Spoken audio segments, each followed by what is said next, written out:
There was probably more anticipation around this All Black team naming to play against the Wallabies on Saturday in Perth than I've seen around any All Black team for a while. I wonder why that is. You perhaps should read some of the comments on my videos about how New Zealand is performing so far this year in the Rugby Championship. Well, let's go and sit in the park and have a talk about this game that's coming up in Perth at Optus Stadium in the weekend. I'll give you my views on both teams, the matchups, and what I think is going to happen.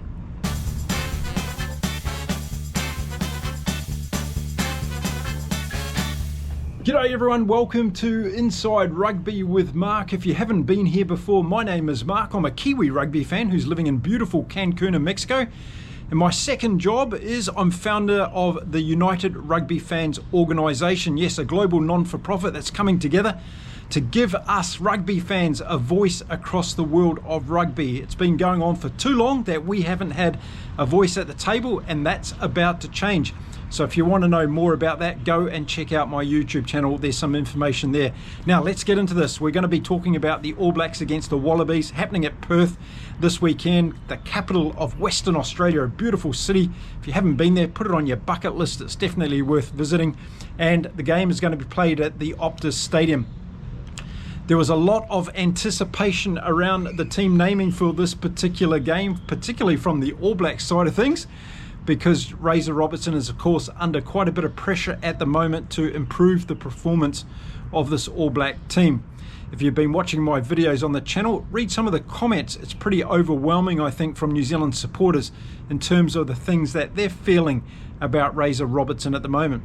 Now what I'm going to do in the video today is I'm going to do a matchup of the two teams. We're going to look at all the positions throughout the teams, and I'm going to give you my views and opinions on what I think about the selections and the particular matchups. So I'd like you to do the same in the comments and let me know whether or not you think there's any standout matchups that we really need to look out for on Saturday in Perth. So for the All Blacks in the front row, we're going to see Tamati Williams, Cody Taylor and Fletcher Newell. Ethan de Groot is injured and he wasn't available for selection, nor was Ollie Norris as well for the All Blacks. So this is an interesting front three, and against them for the Wallabies, we are going to see James Slipper playing his last game for the Wallabies, game 151. What an amazing career. And I'm sure that's going to give the Wallabies just some extra inspiration and motivation in this game. And then we're going to see Pollard at hooker, and we're going to see Alan Alalatoa as the other prop. So what do I think of these two selections for the respective teams, and who do I think is going to get the upper hand in this battle in the front row? Well, for the All Blacks, they have been forced to make this change through injury. I think Ethan de Groot would have been there if he was not injured.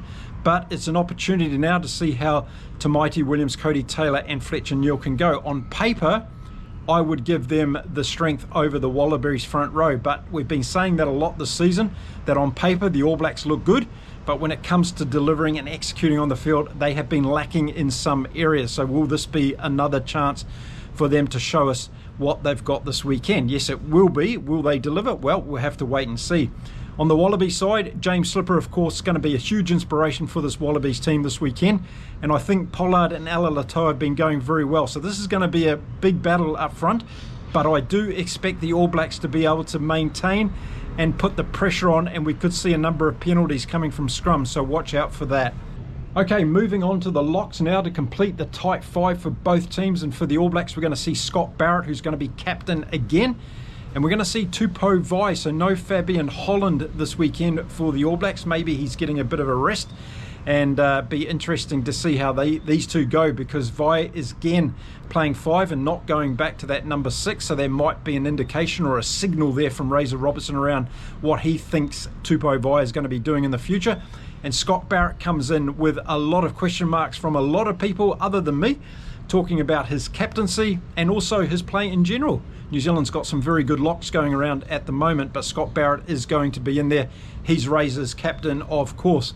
And then on the other side, the Wallabies, well, they're bringing their big machines to this game. They're bringing Nick Frost, and Will Skelton returns from La Rochelle, and that's going to be a huge boost for this Wallabies team. They were a bit unlucky they didn't have him last weekend in Auckland, but that wasn't going to be able to work out for the Wallabies. He's there this weekend.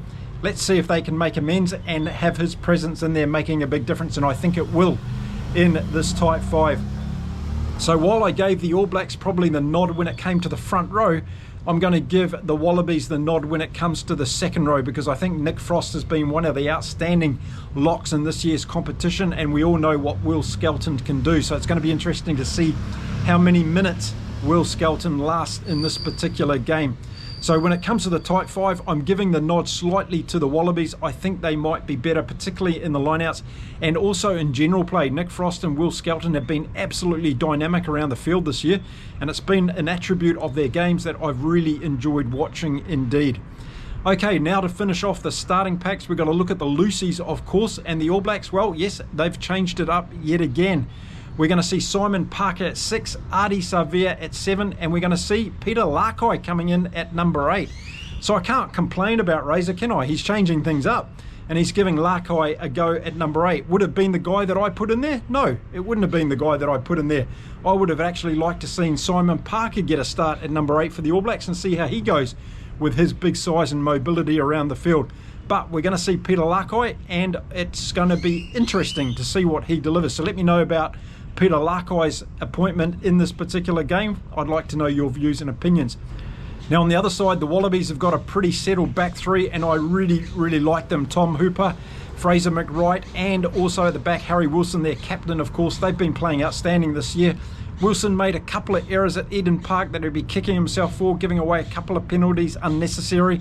All those little things, they do add up at the end of games, but he is good in open play, and he's obviously a very good leader. I think he's leading this Australian team around the field in this Rugby Championship very well. So when it comes to the back three in this particular game, I'm giving the nod here to the Wallabies. I think these guys are playing outstanding. Fraser McWright is really a standout in this Wallaby team in terms of his work at the breakdowns. He's been able to get lots of turnover ball. He's been able to win penalties for the Wallabies, and I suspect that's going to continue this weekend. So let's see how this new All Black back three perform. They're going to be up against this tight Australian back three. So that's the starting pack for both teams. I think this is really interesting. The front row I'd probably give to the All Blacks. The locks I'd probably give to the Wallabies, and the back three I'd probably give to the Wallabies as well. So I think it's going to be a really interesting battle to see who comes out on top on this one. Let me know in the comments your thoughts around who's going to have the best pack in this particular game. Okay, so let's talk about the back lines now and the matchups we're going to see there. And we'll start off with the 9 and 10 combinations for the All Blacks. We're going to see Cam Roigard. And that man, Damian McKenzie, is back again, starting in the number 10 jersey. You all know what I think of this. It's not the move that I would make. I would have McKenzie coming off the bench if he's going to be in this team for the All Blacks. And I would be giving Ruben Love the start at number 10. Now, I know some of you don't like that option, but I do, and that's my opinion, and I'm going to stick to it. But I do know a lot of you want to see that as well. It's not happening in this game. Damian McKenzie's going to start, but let's see how long he stays there, because if things don't go well, maybe Razor will pull the trigger and get Ruben Love on, because he is on the bench. Of course, Cam Roigard picks himself in this All Blacks team, and of course he scored those 2 tries against the Wallabies at Eden Park, so no doubt about it, he's going to be in this side. Now for the Wallabies, this is interesting because Jake Gordon is coming in and Tane Edmed is going to be their 10, and I think this could be their weakness area, this 9 and 10 combination. So I think this is going to be a really interesting battle. The box kicks are going to be very strategic in this game. The high ball competition and contest, will it go the way of Australia? Will it go the way of the All Blacks? Well, Jake Gordon and Tane Edmed are going to have a lot of pressure on them in this particular area. Of course, the Wallabies have been decimated when it comes to injuries. We saw Tate McDermott being pulled off last weekend. He's going to be out for a while. So Jake Gordon, who was out injured, is back in the team this week. And Tane Edmed's going to get another go at number 10. Would have I picked him? Probably not. I don't think I would have started Tane Edmed, but he's getting more game time, and that's a good thing for Joe Schmidt. He's standing by his players and giving them a rotation and giving them an opportunity when he can, and it's up to Edmed now to prove himself at Optus Stadium in the weekend. As far as that battle goes, I give it to the All Blacks. I think they've got a little bit too much firepower in 9 and 10. Roigard's going to cause some problems again for the loose forwards for Australia, but I think they're going to be able to handle him not too bad, but expect Roigard to probably score another try in this particular game. Okay, let's move on to the midfield now, and we've seen some change here from the All Blacks. We're going to see in the midfield, Jordie Barrett's going to be at 12, and it's going to be Quinn Tupaia starting the game in 13. So no Billy Proctor this week for the All Blacks, and a lot of us have been asking for a new midfield combination. A lot of you have supported Quinn Tupaia, so he's in the team in 13. You must be happy this weekend, and let's see how he goes in combination with Jordie Barrett.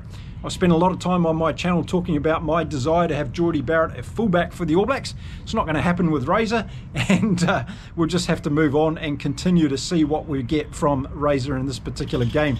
Now for the Wallabies, they've got a very settled midfield, haven't they, with Len Ekitau and Joseph Sua-Ali, who are going to be absolutely fantastic, I'm sure, and they're going to give the All Blacks another hard time. I'd like to see them get a little bit more ball. I'd like to see Len Ekitau use that ball in a more expansive fashion this week against the All Blacks compared to what he did at Eden Park. He did a lot of one-up running, getting that ball back for second phase play, and I think if Australia are going to be more dangerous out wide, then Ekitau needs to distribute that ball out. So Sua-Ali and the back three for Australia really get some good opportunities.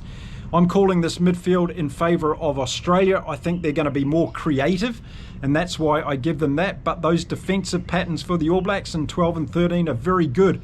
So Jordie Barrett's one of our best defensive players, and we'll need to see whether or not the Australians are able to get over the advantage line and actually get through for some tries through this All Black defensive line. So moving on to the back three now in the back line, and this is again interesting for the All Blacks because we're finally seeing some more changes here, and we're going to see Lester Fainga'a-Nuku finally for the All Blacks. So a round of applause for Lester coming into the team. He's going to be number 11, replacing Caleb Clark, of course, who got injured again at Eden Park, and he's going to be out for a while.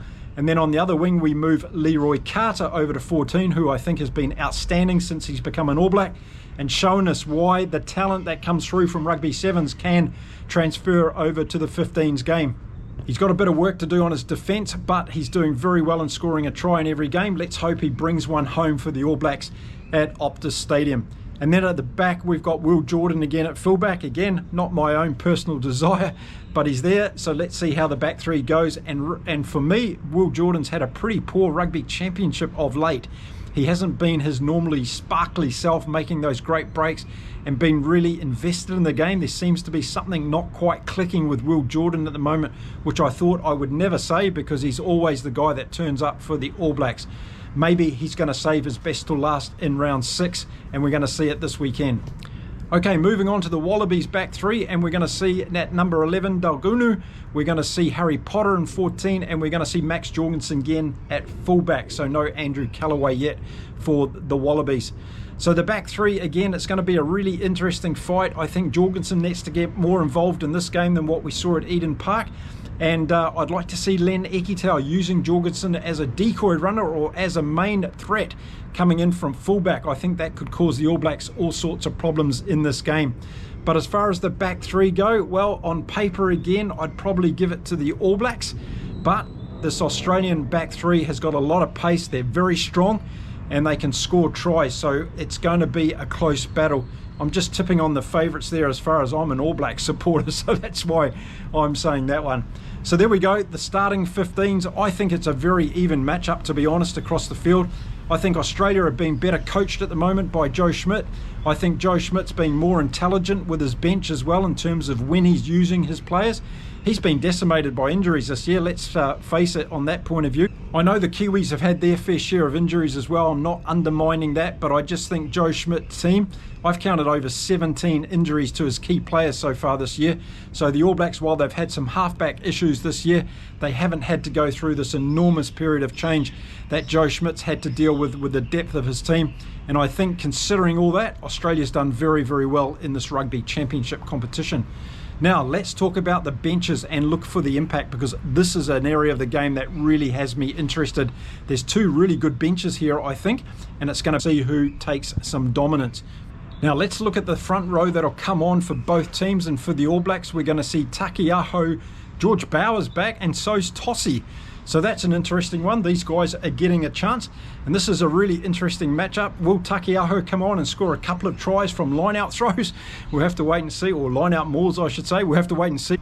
And from the Wallabies side, we're going to see Nasser, Robertson and Tupou.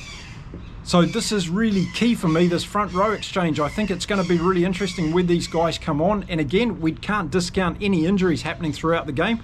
So some of these guys might be on earlier than what we anticipate from both coaches. But if we do see them coming on at the same time, then I think it's going to be really interesting battle. Taniela Tupou for me has been up and down across the Rugby Championship. He can give away a lot of penalties at scrum time. That's something he's going to have to work out. But I like the fact he's coming off the bench this week. He's going to have a little bit more energy towards the end of the game. And he's also very good in open play when he holds on to the ball. He drops the ball sometimes, but let's see what he can do in this game. It gets really exciting if we look at the next two forwards from both teams that are going to come on. Patrick Tuipulotu and Wallace Satiti for the All Blacks. And for Australia, we're going to see Jeremy Williams and Rob Valentini. What a matchup those four are. That's absolutely brilliant. So it's good to see Patrick Tuipulotu. I've got a lot of faith in this guy. He always delivers for the All Blacks, and he's been outstanding this year again when he hasn't been injured. So it's good to see him there. And I think bringing Wallace Satiti off the bench for me is a great idea. I want to see how he goes in that last 30 minutes or so for the game, because the All Blacks have not been able to close out these games effectively throughout the Rugby Championship, even back to last year. Now for Australia, it's a brilliant combination. Jeremy Williams has been going very well this year, and Rob Valentini, of course, well, what a threat to bring in off the bench. And I think this is a bit of a masterstroke from Joe Schmidt, because Valentini has been injured, of course, so they're nursing him a little bit and giving him that 20 or 30 minutes to make a difference in the game. This could be exactly what Australia needs to do. They've been finishing games brilliantly so far in this year's Rugby Championship, and I expect them to do the same again on Saturday in Perth.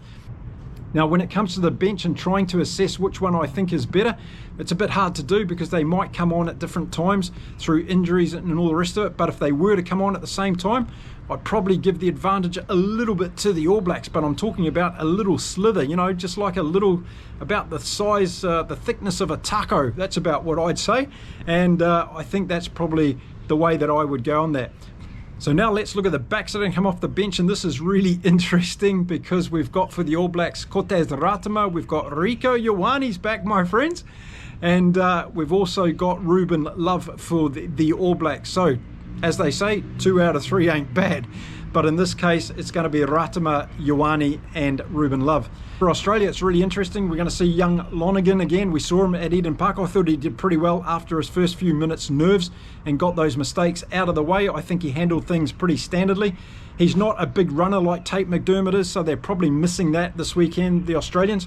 But let's see how he goes coming off the bench. So that's Lonergan, and we're going to see James O'Connor and also Flock coming off the bench for the Wallabies.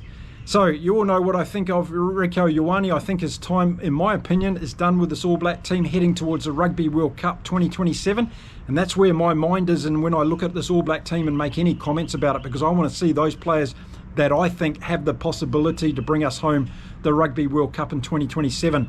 And whilst Rieko has been a fantastic ambassador for New Zealand rugby and a great serviceman to the game, I think we need to be looking now ahead and at the future. So I would have liked to seen somebody else being given a chance off the bench for the All Blacks. However, that's what it is, and that's what we're going to see this weekend. And I would probably give the All Blacks the nod a little bit in terms of their power off the bench this weekend. But we know that James O'Connor can change games when he comes on. He's done that a few times, both for the good and for the bad so far for the Wallabies. Okay, so what's going to happen in this game? Well, I don't think Razor's going to change the script at all. I think he's going to go out there and the All Blacks are going to play an open, expansive game right from the start.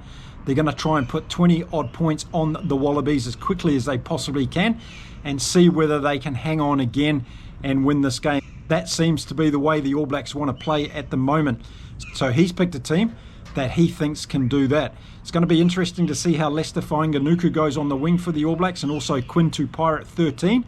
Those are the ones that I'm going to be keeping my eye on. And what are we going to see from Peter Lakai at number 8? That's an interesting pick from Razor there. So what are the Wallabies going to do? Well, I think it's no secret that they've been horrendous in the first half of most of their games throughout this year. And that's an area that Joe Schmidt and his team are going to be really focused on. So they're going to want to stop the All Blacks getting away to a good start in the first half. So a lot of issues are going to come with their defensive line and whether or not the All Blacks can create some creativity around that to get through the Wallabies early on. And this is a part of the game that I think can make it or break it for the Wallabies. If the All Blacks do get that run on, they might be very hard to stop. And Australia are just leaving themselves with too much work to do, I believe, in second halves of game. So if the Wallabies can go to half-time within 7 points of the All Blacks, I think it's going to be a thrilling game in the second half. And the Wallabies are going to throw everything at this. James Slipper playing his last game for the Wallabies, 151 test caps. An amazing career, amazing an ambassador, not just for the Wallabies team, but also for World Rugby in general. And I think that's going to put a lot of motivation into this Wallabies team. Don't underestimate the returning of Will Skelton and Rob Valentini into this team. They just add that extra go and punch and strength, but also what they bring off the field. And they're very good at motivating their respective players to have a big game. So expect the Will Skelton's input in particular to be very, very vital for this team. Discipline's going to be a big issue from both teams, so making sure that the penalty count is kept low. This could be something that is generated from the scrums in particular. So watch out for the All Blacks trying to get some dominance in that area. And the high contestable kicking, we know that's going to be an issue in this game. So Cam Roygaard's probably going to create some opportunities there. So will we see Lester Fainga'a-Nuku and Leroy Carter chasing up and putting pressure on the Australian back three to try and win some of those high balls? Let's hope so that's the case. The 9 and 10 for Australia, keep your eye on them. I think they're going to be important in this game. Jake Gordon and Tane Edmed, they're coming back into this team. There's a lot of pressure on them. We've seen great performances from Tate McDermott in the past, and not so good from James O'Connor starting in Auckland. So he's on the bench this week. This might be either a masterstroke from Joe Schmidt or it could backfire. We'll have to wait and see. But I think O'Connor coming off the bench is the answer for the Wallabies. But I want to see the backline for the Wallabies get more involved this week than I saw in Eden Park. That's up to Len Ekitau as far as I'm concerned in terms of getting the ball out wide more to Sua Ali, and also to use their wingers Dunganu and Harry Potter. And Max Jorgensen, you've got such an asset at 15. Make sure you use him in this particular game because he can create opportunities from anywhere. And he's shown already throughout the year that he can beat defensive lines in every team across World Rugby at the moment. So Max Jorgensen, watch for him. The breakdowns, of course, will be another important facet to the game, so watch for the Wallabies back three. I'm really liking what I'm seeing from Hooper, McWright and Harry Wilson, but will they be dominant over the All Black ones? Well, maybe not dominant, but they might be able to get enough ball to make a difference. And talking about making a difference with enough ball, possession may not be the most important thing in this game. It's the quality possession that you get. So even if the All Blacks end up getting 45 or 46% of the possession, they might be able to do enough with it if we can finally see this backline going. So yes, I've got a smile on my face because we're seeing changes from Razor. We're seeing Lester Fainga'a-Nuku come in and we're seeing Quinn Tupaia come in. One of them is for an injury cover, so that's another step where Razors continues have to respond because players are injured. Would we have seen Lester Fainga'a-Nuku if Caleb Clark was not injured? That's the question I'm asking. But Quinn Tupaia's in at 13, so let's give him a go. Let's see how it all pans out and whether or not him and Geordie Barrett can actually make a difference this weekend for the All Blacks in the midfield. Too close to call this one for me. I know it's going to be a close game with these two teams because that's what it's been like throughout the Rugby Championship this year. There will be critical moments in this game like we saw at Eden Park. Don't forget, there was only 2 points in it with 10 minutes to go. I suspect we're going to see something really like that again, and we're going to see a breakout play, a one piece of brilliance from a player that changes the course of this game, and that's what I'm expecting to see at Optus Stadium on Saturday. Who's that going to go to? I don't know. I'm going to stick with the All Blacks, of course, because I'm a Kiwi and I want them to win. But I really like what Joe Schmidt's doing with this Wallabies team. So I wish all the Wallabies fans good luck for the game. I want to see rugby as the winner first, and then whoever is the best team on the day to take away the game. And let's see whether or not we can see an impact on the Rugby Championship from this game before we watch South Africa play Argentina afterwards. That's what's going to be really exciting this weekend. Let me know what you thought about all the things I've spoken about. Did I miss something? I probably did. So you'll let me know in the comments what you're watching, what players you're keeping your eye on, and what's the difference going to be at Optus Stadium this weekend. Who's going to create that little bit of brilliance? Now this weekend I'm going to be doing a live chat after the South Africa-Argentina game. Because these games are basically back to back, we will do one live chat this weekend. It'll be after the Springboks game and we'll talk about both games then. So make sure you join me on the channel here and give me all your views about these games this weekend, and we can talk about the Rugby Championship in general. So I will be live and ready to go. So come and join me then. Tell all your mates about United Rugby fans and how we're going to change the world of rugby by uniting rugby fans across the world. If you want to get involved in the movement, drop me an email. I'll put the details in the description of this video. So let's get this movement happening. Fans first, rugby forever. That's what United Rugby Fans is all about, and I'd love you to come along and support us. Okay, I'll see you all again soon. Until then, stay well, stay safe, keep enjoying your rugby, and it's adios from beautiful Cancun in Mexico. Bye for now, everyone.